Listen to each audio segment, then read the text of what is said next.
Welcome to this episode of the Harpreet Singh show. ਅੱਜ ਦੇ ਇਸ ਕਮਿਊਨਿਟੀ ਪ੍ਰੋਫਾਈਲ ਸੈਗਮੈਂਟ ਵਿੱਚ ਤੁਹਾਡੀ ਮੁਲਾਕਾਤ ਕਰਾਵਾਂਗੇ ਦਲਵਿੰਦਰ ਸਿੰਘ ਵਿਰਕ ਨਾਲ, ਜਿਹੜੇ ਕਿ ਇੱਕ ਨੋਟਰੀ ਪਬਲਿਕ ਨੇ।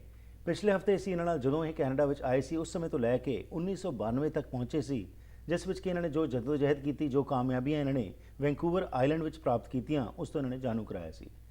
1992 ਵਿੱਚ ਜਦੋਂ ਇਹ ਵੈਂਕੂਵਰ ਵਿੱਚ ਆਏ, ਵੈਂਕੂਵਰ ਆਈਲੈਂਡ ਤੋਂ, ਇੱਥੇ ਆ ਕੇ ਕੀ ਕੁਝ ਕੀਤਾ ਅਤੇ ਖਾਸ ਤੌਰ ਦੇ ਉੱਤੇ ਇਹ ਕੀ ਅੱਜ ਮੈਸੇਜ ਦੇਣਾ ਚਾਹਾਂਗੇ ਨਵੀਂ ਪਨੀਰੀ ਨੂੰ ਕਿ ਕਾਮਯਾਬ ਹੋਣ ਵਾਸਤੇ ਕੀ ਕੁਝ ਇਨਗਰੀਡੀਐਂਟਸ ਦੀ ਲੋੜ ਹੁੰਦੀ ਹੈ, ਇਸ ਬਾਰੇ ਗੱਲਬਾਤ ਕਰਾਂਗੇ। ਜੀ Anand ji, welcome to the program. Thank you ਜੀ। Thank you. ਸੋ 1992 ਵਿੱਚ ਲਾਸਟ ਟਾਈਮ ਤੁਸੀਂ ਦੱਸਿਆ ਸੀ ਕਿ ਯੂ ਡਿਸਾਈਡਡ ਕਿ let's move over to Vancouver, ਕਿਉਂਕਿ ਤੁਸੀਂ ਉਹ ਸਮੋਸੇ ਦਾ ਅਤੇ ਉਹ ਰੋਟੀ ਦਾ ਜਿਹੜਾ ਤੁਸੀਂ ਕਿਹਾ ਸੀ ਉਹ ਬਣਾਇਆ ਸੀ, ਕਨਸੈਪਟ ਜਿਹੜਾ ਲੈ ਕੇ ਆਏ ਸੀ, ਕਾਫੀ ਲੋਕਾਂ 'ਚੋਂ ਪ੍ਰਚਲਿਤ ਹੋ ਰਿਹਾ ਸੀ। ਸੋ 92 ਵਿੱਚ ਤੁਸੀਂ ਆ ਗਏ ਵੈਂਕੂਵਰ ਦੇ ਵਿੱਚ। ਇੱਥੇ ਆ ਕੇ ਕੀ ਤੁਸੀਂ ਉਹੀ ਬਿਜ਼ਨਸ ਐਕਿਊਮੈਨ ਜਿਹੜਾ ਸੀ ਤੁਹਾਡੇ 'ਚ ਉਸ ਨੂੰ ਹੀ ਅੱਗੇ ਕੰਮ ਕੀਤਾ ਜਾਂ ਕਿਸੇ ਹੋਰ ਪਾਸੇ ਵੀ ਕੁਝ ਕੀਤਾ? 1992 ਦੇ ਵਿੱਚ ਜਦੋਂ ਮੈਂ ਇੱਥੇ ਮੂਵ ਹੋਇਆ, ਮੈਂ ਕੰਮ ਛੱਡ ਦਿੱਤਾ ਸੀਗਾ ਨਨਾਇਮੋ ਤੋਂ ਜੀ। ਲੇਕਿਨ ਵਿਦਿਨ 2 ਵੀਕ ਦੇ ਵਿੱਚ ਹੀ ਸੀਗਾ ਤਕਰੀਬਨ ਮੈਨੂੰ ਅਪਰੋਚ ਕੀਤਾ ਗਿਆ ਸੇਵਿੰਗ ਕੰਪਨੀ ਨੇ ਵੀ ਜੇ ਤੁਸੀਂ ਸਾਡੇ ਇੱਥੇ ਵੈਨਕੂਵਰ ਦੇ ਵਿੱਚ ਹੈਗੀਆਂ ਮਿਲਸ ਵੀ ਤੁਸੀਂ ਉੱਥੇ ਕਰਨਾ ਚਾਹੁੰਦੇ ਹੋ। ਉਸ ਟਾਈਮ 'ਤੇ ਕਿਉਂਕਿ ਫੈਮਿਲੀ ਛੋਟੀ ਸੀਗੀ, needed to support the family. Right. ਮੇਰੇ ਮੇਨ ਪਰਪਸ ਤਾਂ ਸੀਗਾ ਬਿਜ਼ਨਸ ਦੇ ਵਿੱਚ ਟੋਟਲੀ ਇਨਵੋਲਵ ਹੋਣ ਲਈ ਜੀ। ਲੇਕਿਨ ਇਨ ਦ ਮੀਨ ਟਾਈਮ ਮੈਂ ਸੋਚਿਆ ਵੀ ਇਹ ਈਜ਼ੀ ਹੋ ਜਾਏਗਾ, so they give me a job here. ਉਸ ਤੋਂ ਬਾਅਦ ਬਿਜ਼ਨਸ ਸ਼ੁਰੂ ਕਰਨ ਦਾ ਨੋਟਰੀ ਦਾ ਮੇਰੇ ਮਨ ਦੇ ਵਿੱਚ ਵੀ ਸੀ। ਅੱਛਾ ਜੀ। So happened that I got involved with city politics. Achha ji. So I ran for council in 1993 and 96. First time I think 93. Both times I lost it by about 1,000 votes. Achha ji. Yeah. So business ਉਸ ਸਮੇਂ ਫਿਰ ਚੱਲ ਰਿਹਾ ਸੀ। ਤੁਸੀਂ ਕੀ ਇਹ ਜਿਹੜਾ ਤੁਸੀਂ ਇਹ ਕਨਸੈਪਟ ਜਿਹੜਾ ਲਿਆਏ ਸੀ ਰੋਟੀਆਂ ਦਾ ਤੇ ਸਮੋਸੇ ਬਣਾਉਣ ਦਾ, ਇਹ ਕੀ ਕਾਮਯਾਬ ਹੋ ਰਿਹਾ ਸੀ? ਇਹ ਚੱਲ ਰਿਹਾ ਸੀਗਾ, ਲੇਕਿਨ ਕੁਝ ਹਰ ਇੱਕ ਚੀਜ਼ ਦੀ ਕੁਝ ਲਿਮਿਟ ਹੁੰਦੀ ਹੈ। ਰਾਈਟ। ਬਾਕੀ ਜਾਂ ਤਾਂ ਮੈਂ ਹੋਰ ਐਕਸਪੈਂਡ ਕਰਦਾ ਹੋਰ ਮਟੀਰੀਅਲ ਸਪਲਾਈ ਕਰਨ ਲਈ ਹੋਲਸੇਲਰ ਦਾ, ਤਾਂ ਹੋ ਸਕਦਾ ਸੀਗਾ। ਤਾਂ in the meantime I was working in the mill, I was running for council, I was on Parks board, whole bunch of other boards that I was working on, and I decided to go and become a notary, and I was doing my notary course at the same time. So around 92 93 ਦੀ ਗੱਲ ਹੈ? 93 4 around between 92 and 96 97 somewhere. Right. So varied career ਰਿਹਾ ਤੁਹਾਡਾ, ਕੁਝ ਤੋਂ ਕੁਝ। Small city ਤੋਂ ਸ਼ਹਿਰ ਦੇ ਵਿੱਚ ਆ ਕੇ ਕੀ ਚੇਂਜਸ ਆਏ? ਜਿਸ ਤਰ੍ਹਾਂ ਉਹ ਇੱਕ ਛੋਟੇ ਸ਼ਹਿਰ ਦੇ ਵਿੱਚ ਘੱਟ ਲੋਕ ਸੀ, ਆਪਸੀ ਤਾਲਮੇਲ, ਪਿਆਰ ਮੁਹੱਬਤ ਥੋੜ੍ਹੀ ਜ਼ਿਆਦਾ ਹੁੰਦੀ ਸੀ, ਕਿ ਇੱਥੇ ਵੀ ਵੈਂਕੂਵਰ ਵਿੱਚ ਆ ਕੇ ਉਹੀ ਚੀਜ਼ ਤੁਹਾਨੂੰ ਵੇਖਣ ਨੂੰ ਮਿਲੀ, ਇੱਥੇ ਕੁਝ ਵੱਖਰਾ ਸੀ? ਠੀਕ ਹੈ ਕਿ ਇਟਸ ਬਿਗਰ ਟਾਊਨ, ਲੇਕਿਨ ਇਨਵੋਲਵਮੈਂਟ ਕਿਉਂਕਿ ਪੋਲੀਟਿਕਸ ਦੀ ਇਨਵੋਲਵਮੈਂਟ ਹੋ ਗਈ ਤਾਂ that brought me in touch with a whole bunch of people, ਜਿਹਦੇ ਵਿੱਚ ਤੁਹਾਡੀ ਐਕਟੀਵਿਟੀ ਜਿਹੜੀ ਹੈ ਜ਼ਿਆਦਾ ਤੇਜ਼ ਹੋ ਜਾਂਦੀ ਹੈ। During that time frame, so there was a lot of activity going on, and politics took a lot of time. And studying took a lot of time. Right. Yeah. So politics ਦੇ ਵਿੱਚ ਜਿਹੜਾ ਤੁਸੀਂ ਇਹ ਸੋਚਿਆ ਆਉਣ ਦਾ, ਇਹਦਾ ਕੀ ਮੁੱਖ ਮਕਸਦ ਕੀ ਸੀ? What was your interest behind it? Well, the main thing is always the public interest, the desire to serve. Right.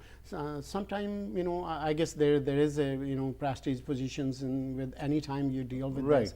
But then there is a, the basic fundamental, desire to serve in some capacity and be part of life in Canada, in every sphere of Canadian life or Canadian politics. Right. I am of the opinion whether you serve as a volunteer in some organization, or you serve in public office or some volunteer positions that you serve the community. Involvement is the main thing. Right. We have to get involved in every aspect of life. Right. To be full partners of this country, and that was my desire, and wherever I could help, that's what I did. Right. And ਜਿੱਥੇ city politics ਵਿੱਚ ਤੁਸੀਂ ਆਏ issues ਨੂੰ ਲੈ ਕੇ parks board ਦੀ ਤੁਸੀਂ ਗੱਲ ਕੀਤੀ, ਪਰ ਇਹ ਸਾਡੇ ਅਗੇਨ ਮੁੱਖ ਕੇਂਦਰ ਸੀ ਗੁਰਦੁਆਰੇ ਵੀ ਜਿਹੜੇ ਸੀ, ਜਿਸ ਤਰ੍ਹਾਂ ਜਿੱਥੇ ਵੈਂਕੂਵਰ ਆਈਲੈਂਡ ਵਿੱਚ ਸਟਰੋਂਗ ਇੱਕ ਪਿਲਰ ਸੀ ਕਮਿਊਨਿਟੀ ਦੇ, ਇੱਥੇ ਵੀ ਸੀ। ਸੋ ਇਹ 90s ਦੇ ਵਿੱਚ ਜਿਹੜਾ ਸਮਾਂ ਸੀ, ਕਿਉਂਕਿ 84 ਤੋਂ ਬਾਅਦ ਕਾਫੀ ਡਿਵਾਈਡ ਆ ਗਈ ਸੀ ਕਮਿਊਨਿਟੀ ਦੇ ਵਿੱਚ।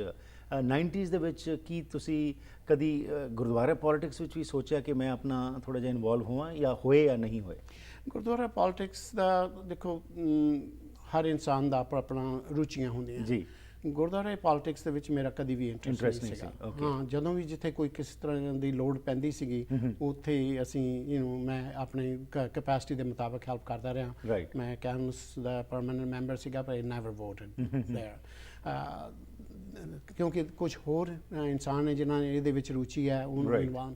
ਗੁਰਦੁਆਰਾ ਪੋਲਿਟਿਕਸ ਦੇ ਵਿੱਚ ਮੇਰੀ ਕਦੀ ਵੀ ਕੋਈ ਇਨਵੋਲਵਮੈਂਟ ਨਹੀਂ ਰਹੀ, ਐਕਸੈਪਟ ਕਿ ਜਾਇਦਾ ਸੀਗਾ being part of the community and part of the religion that we are, but I am still in somewhat mainstream. Human being comes first, right? And then the religion helps you get there. Absolutely. So ਉਹਦੇ ਵਿੱਚ community ਦਾ ਜਿਹੜਾ ਕਿੰਨਾ ਕੁ ਸਹਿਯੋਗ ਰਿਹਾ ਜਦੋਂ ਤੁਸੀਂ politics ਵਿੱਚ ਆਉਣਾ ਚਾਹੁੰਦੇ ਸੀ, ਸਿਟੀ ਪੋਲਿਟਿਕਸ ਵਿੱਚ ਤੁਸੀਂ ਐਜ਼ ਅ ਕਾਉਂਸਲਰ ਸਰਵ ਕਰਨਾ ਚਾਹੁੰਦੇ ਸੀ, ਕਿ ਕਮਿਊਨਿਟੀ ਵੱਲੋਂ ਜੋ ਸਹਿਯੋਗ ਮਿਲਣਾ ਚਾਹੀਦਾ ਸੀ ਉਹ ਮਿਲਿਆ ਸੀ, ਜਾਂ ਇੱਥੇ ਵੀ ਜਿਹੜੀ ਆਪਣੀ ਇੰਟਰਨਲ ਪੋਲਿਟਿਕਸ ਹੈ ਉਸ ਕਾਰਨ ਕੁਝ ਖਰਾਬੀ ਹੋਈ? ਦੇਖੋ, ਪੋਲਿਟਿਕਸ ਜਿਹੜੀ ਹੈ ਇੱਕ ਇਸ ਤਰ੍ਹਾਂ ਦੀ ਚੀਜ਼ ਹੈਗੀ ਹੈ ਜਿਹਦੇ ਵਿੱਚ ਆਪੋਜੀਸ਼ਨ ਵੀ ਹੋਣੀ ਹੈ ਤੇ ਸਪੋਰਟਰ ਵੀ ਹੋਣੇ ਆ। Right. I got tremendous support from the community. I think that was the time people got wholeheartedly involved with the city politics. Right. And we reap the benefit in the long run. ਜਦੋਂ ਤੁਸੀਂ involve ਹੋ ਜਾਂਦੇ ਹੋ ਤਾਂ ਤੁਹਾਡੀ save ਵੀ ਵਧਣੀ ਸ਼ੁਰੂ ਹੋ ਜਾਂਦੀ ਹੈਗੀ। ਰਾਈਟ। ਉਸ ਸਮੇਂ ਕਿਹੜੇ ਚੈਲੰਜਸ ਐਜ਼ ਕਮਿਊਨਿਟੀ ਫੇਸ ਕਰ ਰਹੀ ਸੀ, ਕਿਉਂਕਿ ਇਮੀਗ੍ਰੇਸ਼ਨ ਹੁਣ ਡਿਫਰੈਂਟ ਕਿਸਮ ਦੀ ਹੋ ਰਹੀ ਸੀ, ਲੋਕ ਆ ਰਹੇ ਸੀ, ਜ਼ਿਆਦਾ ਪੋਪੂਲੇਸ਼ਨ ਸੀ, ਲੇਕਿਨ ਕੰਮਕਾਜ ਜਿਹੜੇ ਨੇ ਉਹ ਉਨੇ ਕੋਈ ਸੀ। ਸੋ ਉਸ ਸਮੇਂ ਨੂੰ ਜਦੋਂ ਰਿਫਲੈਕਟ ਕਰਦੇ ਹੋ 90s ਤੇ ਉਸ ਸਮੇਂ ਨੂੰ, ਤੁਹਾਡੇ ਹਿਸਾਬ ਨਾਲ ਕਿਹੜੀ ਕਮਿਊਨਿਟੀ ਦੇ ਵਿੱਚ ਮੇਜਰ ਚੈਲੰਜਸ ਸੀ, ਤੇ ਕੀ ਅਸੀਂ ਸਾਡੇ ਲੀਡਰਸ ਜਿਹੜੇ ਅਸੀਂ ਬਣਾਏ ਕਮਿਊਨਿਟੀ ਦੇ ਵਿੱਚੋਂ, were we able to come up to the expectation of those people, and were we able to give some kind of recourse to ਕਿ ਬਈ ਇਹ ਇਸ਼ੂਜ਼ ਨੇ, ਇਹ ਚੈਲੰਜਸ ਨੇ, ਤੇ ਇਹਦੇ ਵੱਲ ਅਸੀਂ ਇਕੱਠੇ ਹੋ ਕੇ ਕੰਮ ਕਰੀਏ? ਕਿਉਂਕਿ ਉਸ ਸਮੇਂ ਥੋੜ੍ਹੀ ਤੋਂ ਬਾਅਦ ਜਿਹੜੇ ਆਪਣੇ ਅਸੀਂ ਦੇਖਿਆ ਕਿ ਡਰੱਗਸ ਵਾਲੇ ਪਾਸੇ ਬਹੁਤ ਸਾਰੇ ਸਾਡੇ ਨੌਜਵਾਨ ਜਿਹੜੇ ਨੇ ਉਹ ਬੱਚੇ ਮਾਰੇ ਗਏ ਸੀ, ਇਹ ਵੀ ਇੱਕ ਟ੍ਰੈਂਡ ਜਿਹਾ ਚੱਲ ਪਿਆ ਹੈਗਾ। ਉਸ ਅਰਲੀ ਔਨ ਇਹ ਇੰਨੀ ਜ਼ਿਆਦਾ ਕੋਈ ਪ੍ਰੋਬਲਮ ਨਹੀਂ ਸੀਗੀ, ਲੇਕਿਨ ਲੋਕਾਂ ਦੀ ਇਨਵੋਲਵਮੈਂਟ ਜਿਹੜੀ ਸਿਟੀ ਦੇ ਵਿੱਚ ਹਿਊਜ ਸੀਗੀ। ਪੋਲਿਟਿਕਸ ਦੇ ਵਿੱਚ ਜਨਰਲੀ ਸਪੀਕਿੰਗ ਆਪਣੀ ਕਮਿਊਨਿਟੀ ਦੀ ਇਨਵੋਲਵਮੈਂਟ ਨਹੀਂ ਸੀ, ਹਿਊਜਲੀ ਰਹੀ ਹੈ, ਤਾਂ ਉਹਦੇ ਇੰਪੈਕਟ ਵੀ ਹੋਣੇ ਸ਼ੁਰੂ ਹੋ ਗਏ ਸੀਗੇ। ਜਦੋਂ ਕਈ ਦਫਾ ਤੁਹਾਨੂੰ ਕੋਈ ਇਸ਼ੂ ਆਉਂਦੀ ਸੀਗੀ, ਤੁਸੀਂ ਸਿਟੀ ਨਾਲ ਡੀਲ ਕਰਦੇ ਹੋ ਤਾਂ ਉਹ ਰਿਜ਼ੋਲਵ ਹੋਣੀਆਂ ਸ਼ੁਰੂ ਹੋ ਗਈਆਂ ਸੀਗੀਆਂ, ਕਿਉਂਕਿ generally community police more weight in politics, in terms of voting, in terms of financial support to the different organizations, political parties. ਤਾਂ ਜਦੋਂ ਤੁਹਾਡੀ ਇਸ ਲੈਵਲ ਤੇ ਇਨਵੋਲਵਮੈਂਟ ਹੋ ਜਾਂਦੀ ਹੈ ਤਾਂ ਤੁਹਾਡਾ ਆਵਾਜ਼ ਜਿਹੜੀ ਸੁਣੀ ਜਾਣੀ ਸ਼ੁਰੂ ਹੋ ਜਾਂਦੀ ਹੈ। ਮੈਨੂੰ ਯਾਦ ਹੈ, I was on the Parks Board, Sahib Singh Thind ਮੇਰੇ ਖਿਆਲ ਉਸ ਵੇਲੇ ਉਹਨਾਂ ਦਾ ਮੇਲਾ ਸ਼ੁਰੂ ਕਰਨਾ ਸੀ ਇਹਨਾਂ ਨੇ, ਤਾਂ ਇਹਨਾਂ ਨੂੰ ਉਸ ਵੇਲੇ ਕਾਫੀ ਮੁਸ਼ਕਲ ਆ ਰਹੀ ਸੀ। ਇਹ ਬੇਰ ਕ੍ਰਿਕ ਪਾਰਕ ਲੈਣਾ ਚਾਹੁੰਦੇ ਸੀਗੇ, ਤਾਂ ਉਹ ਸਿਟੀ ਦੇ ਨਹੀਂ ਸੀ ਰਿਹਾ। ਤਾਂ ਅਸੀਂ ਇਹਨਾਂ ਨੇ ਮੈਨੂੰ ਅਪਰੋਚ ਕੀਤਾ, ਤਾਂ ਆਈ ਟਾਕ ਟੂ ਸਿਟੀ ਦੇ ਮੈਨੇਜਰ ਓਨ ਹੁੰਦੇ ਸੀਗੇ ਪਾਰਕਸ ਦੇ, ਤਾਂ ਉਹ ਕਹਿੰਦੇ ਵੀ ਅਸੀਂ ਇਹ ਪਾਰਕਸ ਜਿਹੜੀਆਂ ਅਫੀਸ਼ੀਅਲ ਫੰਕਸ਼ਨ ਲਈ, ਕਮਿਊਨਿਟੀ ਫੰਕਸ਼ਨਸ ਲਈ ਦਿੰਦੇ ਹਾਂ। ਤਾਂ ਫਿਰ ਅਸੀਂ ਉਹਨਾਂ ਨੂੰ ਦੱਸਿਆ ਵੀ ਇਹਦੇ 'ਤੇ ਕੋਈ ਟਿਕਟ ਨਹੀਂ, ਇਹ ਕਮਿਊਨਿਟੀ ਫੰਕਸ਼ਨ ਹੀ ਹੈ, ਕੋਈ ਟਿਕਟ ਨਹੀਂ, anybody can come and it's serving the community. ਪਹਿਲੀ ਦਫਾ ਉਸ ਵੇਲੇ ਸਾਨੂੰ ਇਜਾਜ਼ਤ ਮਿਲੀ ਸੀਗੀ ਇਹ ਮੇਲਾ ਹੋਲਡ ਕਰਨ ਦੀ, ਔਰ ਅਜੇ ਤੱਕ ਵੀ ਉਹ ਚੱਲ ਰਿਹਾ। Absolutely. That's just one of the examples. Right. ਇਹਦੇ ਬਾਰੇ ਹੋਰ ਗੱਲਬਾਤ ਕਰਦੇ ਹਾਂ ਜੀ, ਤੇ ਖਾਸ ਤੌਰ ਤੇ ਅੱਜ ਕੀ ਤੁਸੀਂ ਦੇਖ ਰਹੇ ਹੋ, ਕਿਹੜੇ ਇਸ਼ੂਜ਼ ਚੈਲੰਜਸ ਅੱਜ ਕਮਿਊਨਿਟੀ ਫੇਸ ਕਰੀ, ਕਿਵੇਂ ਇਹਨਾਂ ਨੂੰ ਅਸੀਂ ਸਾਰੇ ਰਲ ਮਿਲ ਕੇ ਇਹਨਾਂ ਦੇ ਉੱਤੇ ਕੁਝ ਕਰ ਸਕਦੇ ਹਾਂ? when you reflect back on the time which you have spent in Canada, ਕੀ ਤੁਹਾਡੇ ਮੈਸੇਜ ਹੋਏਗਾ ਅੱਜ ਖਾਸ ਤੌਰ ਤੇ ਯੰਗਸਟਰਸ ਨੂੰ? ਇਹਦੇ ਬਾਰੇ ਜਾਣਕਾਰੀ ਲੈਣੇ ਇਸ ਬ੍ਰੇਕ ਤੋਂ ਬਾਅਦ ਜੀ।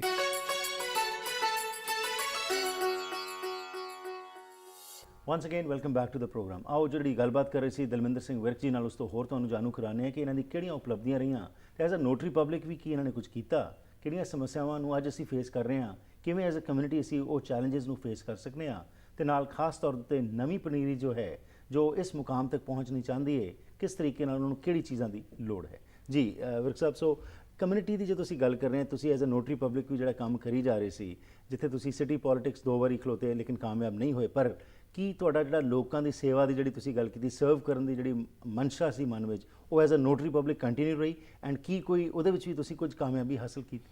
ਹਾਂਜੀ 98 ਦੇ ਵਿੱਚ ਮੈਂ ਪ੍ਰੈਕਟਿਸ ਸ਼ੁਰੂ ਕੀਤੀ ਸੀ and I was 52 at the time. ਮੇਰਾ ਮੈਸੇਜ ਇੱਥੇ ਯੰਗ ਜਨਰੇਸ਼ਨ ਨੂੰ ਇਹ ਹੈਗਾ it's never too late you know to accomplish what you want to accomplish or do things that you want to do. It's never too late and desire ਹੋਣੀ ਚਾਹੀਦੀ ਹੈ you know to go after what you are looking for. ਮੈਂ notary society ਦੇ ਵਿੱਚ ਪਹਿਲਾਂ ਤਾਂ I dove in wholeheartedly to extend my practice and to be a successful notary.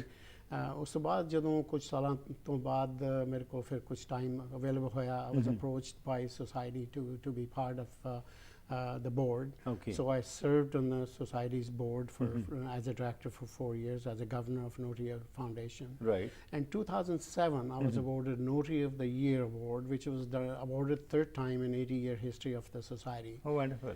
And the main purpose that I was pushing was a liaison with the Government Relations Committee to make some changes in the Notary Act, which was long pending. Okay. And we were able, with the help of the Premier Campbell, we were able to open up a couple things. One was at that time the government was trying to open up the trade between Alberta and BC and remove the barriers. So when we met Premier Campbell in his office, I said to him, Mr. Premier, you are trying to remove barriers between the provinces. There is a barrier in Notary Society that if I am in Delta, I cannot go across the Scott Road and open office in Surrey. Okay. I said, to me, that is a real barrier. And also, in the public interest, there were only 323 notaries. That's all there could be. And I said, that's a barrier. I said, there should be open competition. It's in public interest, access to justice, a public interest, and it needs to be dealt with. True to his word, Premier Campbell told us on that day, this will be done with Tilma. And it was done in Tilma in 2009. Both districts were abolished. You can open 2 offices, 3 offices, wherever you want to open, like anybody else. So barriers ਸੀ ਉਹ ਖਤਮ ਕਰ ਦਿੱਤੇ ਗਏ ਇਹਦੇ ਵਿੱਚ ਤੇ ਨਾਲ ਜਿਹੜਾ ਸੀ ਇਹ ਓਪਨ ਕੰਪੀਟੀਸ਼ਨ ਵੀ ਹੋ ਗਿਆ, ਕੋਈ ਵੀ ਵਿਅਕਤੀ ਜਿਹੜਾ ਹੈਗਾ ਸੀਟਸ ਵੀ ਓਪਨ ਕਰ ਦਿੱਤੀਆਂ ਗਈਆਂ। ਹਾਂਜੀ ਸੋ ਇਹ ਤੁਹਾਡੀ ਉਪਲਬਧੀ ਸੀ, ਇਹ ਤੁਹਾਡੀ ਉਪਲਬਧੀ ਸੀ ਐਜ਼ ਅ ਨੋਟਰੀ ਪਬਲਿਕ ਜਿਹੜਾ ਤੁਸੀਂ ਬੋਰਡ ਦੇ ਵਿੱਚ ਕੰਮ ਕੀਤਾ। ਹਾਂਜੀ ਮੈਂ helping with along with the society and to get that accomplished. When as Dalminder Virk you reflect back on your life, ਕਿਹੜੀ ਚੀਜ਼ ਤੇ ਤੁਹਾਨੂੰ ਬਹੁਤ ਪ੍ਰਾਈਡ ਹੈ ਕਿ ਤੁਸੀਂ ਜੋ ਕੁਝ ਕੀਤਾ ਉਸ ਨੂੰ ਤੁਸੀਂ ਕਹਿ ਸਕਦੇ ਹੋ yes I did something?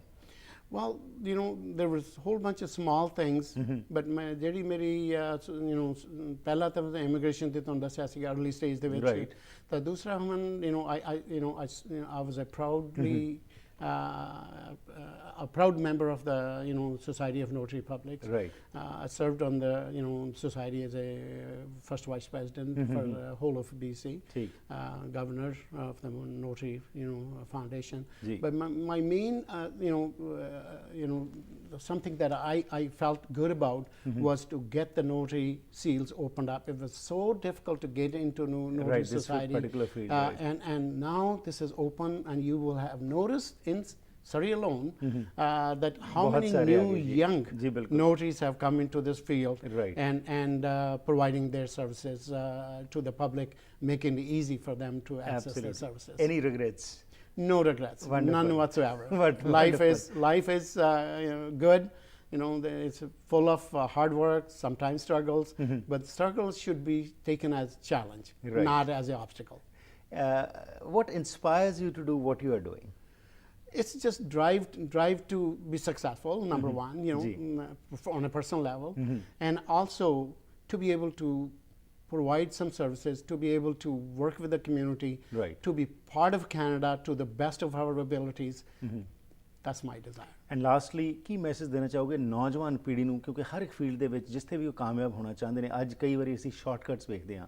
ਮੈਂ ਦੇਖਦਾ ਕਿ ਦਲਮਿੰਦਰ ਵਿਰਕ ਇਸ ਮੁਕਾਮ ਤੇ ਅੱਜ ਇਹ ਪਹੁੰਚੇ ਤੇ ਮੈਂ ਵੀ ਉੱਥੇ ਪਹੁੰਚ ਜਾ, ਭਾਵੇਂ ਮੈਨੂੰ ਉਹ ਜਿਹੜੀ ਇੰਟੈਗ੍ਰਿਟੀ ਜਿਹੜੀ ਮੈਨੂੰ ਉਸ ਨੂੰ ਸਾਈਡ ਲਾਈਨ ਕਰਨਾ ਪਏ, ਕੱਟਸ ਲੈਣੇ ਪੈਣ, ਉਹਨਾਂ ਵਾਸਤੇ ਖਾਸ ਤੌਰ ਤੇ ਤੁਸੀਂ ਕੀ ਮੈਸੇਜ ਦੇਣਾ ਚਾਹੋਗੇ? ਦੇਖੋ, ਆਪਣੇ ਆਈਡੀਅਲਸ, ਆਪਣੇ ਏਮਸ ਤੇ ਗੋਲਸ ਨੂੰ ਪੂਰਾ ਕਰਨਾ ਅੱਛੀ ਗੱਲ ਹੈ ਜੀ, to do that by devious means ਉਹ ਅੱਛੀ ਗੱਲ ਨਹੀਂ ਕਿਉਂਕਿ ਠੀਕ। ਲੌਂਗ ਟਰਮ ਦੇ ਵਿੱਚ ਤੁਸੀਂ ਲੂਜ਼ ਕਰੋਗੇ ਉਹਦੇ ਵਿੱਚ Right. ਕੋਈ ਵੀ ਡਿਜ਼ਾਇਰ ਹੈ ਤੁਹਾਡਾ ਸੁਪਨਾ ਹੈਗਾ ਉਹਦੇ ਲਈ ਜੋ ਕੁਝ ਵੀ ਤੁਹਾਨੂੰ ਕਰਨ ਦੀ ਲੋੜ ਹੈ meaning something positively Right. to succeed there. If ਤੁਹਾਡੀ desire ਹੈਗੀ ਹੈ, you will succeed. There's no two ways about that. Right. Yeah. It was a pleasure talking to you. Thank you and best wishes for your future endeavors also. Thank you very much. Nice Thank you. talking to you.